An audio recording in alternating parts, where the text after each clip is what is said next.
नमस्कार, शारदास किचनमध्ये आपले स्वागत आहे। आज आपण अगदी चमचमीत अशी तरीदार वालदाण्यांची रस्सा भाजी कशी करायची हे बघणार आहोत। बऱ्याच ठिकाणी या दाण्यांना पावटा म्हणून सुद्धा ओळखलं जाते। चला तर मग रेसिपीला सुरुवात करूया। त्यासाठी मी एक टोमॅटो घेतला आहे बारीक कापून, एक मोठ्या आकाराचा कांदा लांब पातळ कापून घेतला आहे, 4 लाल मिरच्या, अर्धी वाटी किसलेलं खोबरं, 3 पड्या तेल, पाव किलो वालदाणे, चवीनुसार मीठ, हळद, खडे मसाले, 7 ते 8 लसूणच्या कड्या आणि 1 इंच आल्याचा तुकडा, गरम मसाला, 2 चमचे मिरची पावडर, 1 चमचा धना पावडर, 1 चमचा खसखस। मी तवा तापायला ठेवला होता, तवा तापला आहे। त्यावर आता आपण किसलेलं खोबरं भाजून घेऊया। मंद आचेवरच भाजायचं म्हणजे छान असा कुरकुरीतपणा येतो। खोबरं छान असं सोनेरी रंगापर्यंत भाजलं गेलं आहे। आता त्यावर आपण खसखस टाकून भाजून घेऊया। खसखस स्पेशल भाजायची नाही, नाहीतर ते करपली जाते। खोबरं भाजतानाच खसखस टाकायची म्हणजे छान अशी भाजली जाते। अगदी हलकीशी कोमट भाजायची खसखस। आता हे आपण काढून घेतलेलं आहे। आता त्यावर आपण मिरच्या सुद्धा भाजून घेऊया।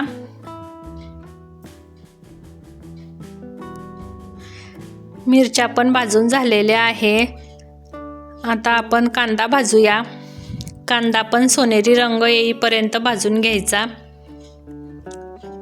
कांदा भाजताना त्यावर थोडंसं तेल टाकायचं म्हणजे छान असा कांदा भाजला जातो।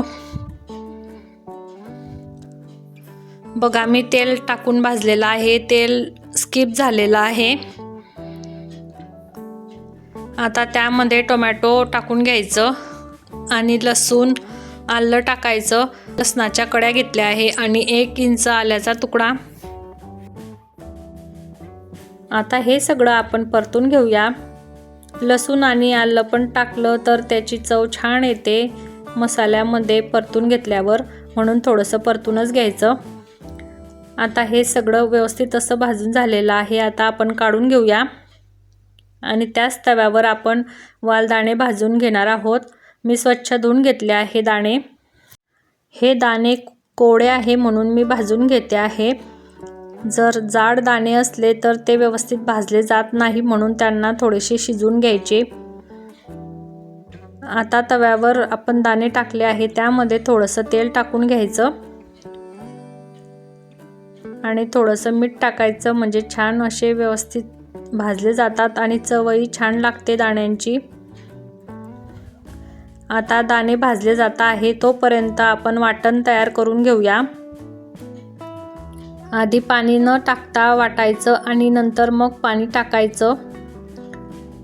थोडंसं पाणी टाकून फिरून घ्यायचा म्हणजे छान बारीक वाटलं जाते। बघा, आता आपण पाणी टाकून वाटून घेतलेलं आहे।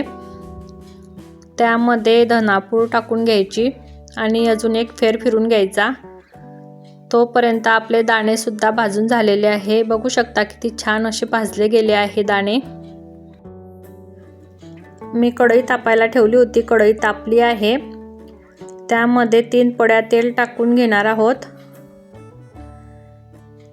तेल तापलेलं आहे। आता आपण त्यामध्ये खडे मसाले टाकून घेऊया। मी खडे मसाल्यांमध्ये 1 तेजपान, 1 दालचिनीचा तुकडा, चक्री फूल आणि लवंगा घेतल्या आहे मी 2 मिरे। आता हे व्यवस्थित असं परतून घ्यायचं। हे मंद आचेवरच परतायचं आहे, नाहीतर ते फुटलं जाते आणि अंगावर तेलाचे शिंतोडे उडतात, म्हणून मंद आचेवरच परतून घ्यायचं। आता त्यामध्ये आपण वाटण टाकून घेऊया। वाटण टाकून परतून घ्यायचं।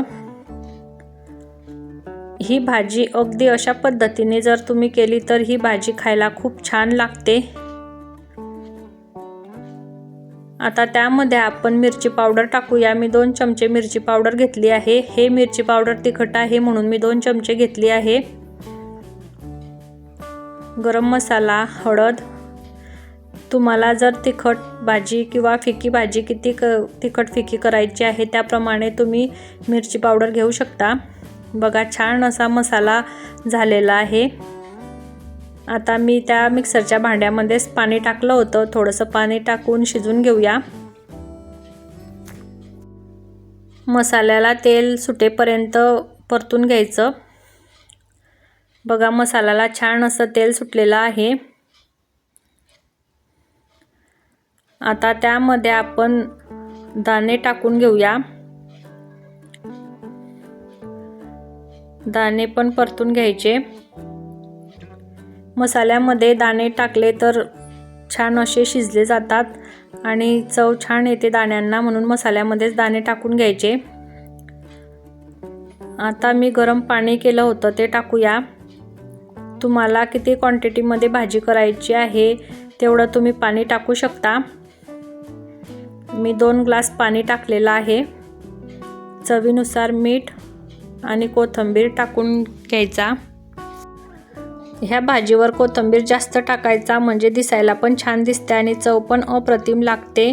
आता आपण उकळी आणून घेऊया भाजीला। बघू शकता छान अशी उकळी आलेली आहे भाजीला। दाणे पण शिजलेले आहे, तरी किती छान आलेली आहे बघू शकता।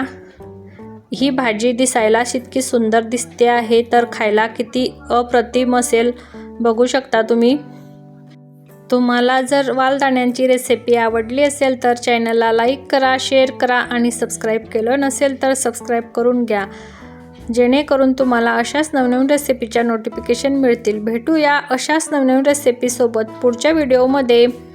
तोपर्यंत धन्यवाद।